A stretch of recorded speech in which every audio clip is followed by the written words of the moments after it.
バッテリー、懐中電灯も用意しておくといいよ。台風が近づいたら外に出ないようにして安全確保を優先してね。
パパイヤを倒したんですね。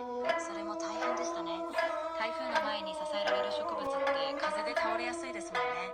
今はもう片付けも終わって一段落した感じですか？もしまだ作業があったら気をつけてくださいね。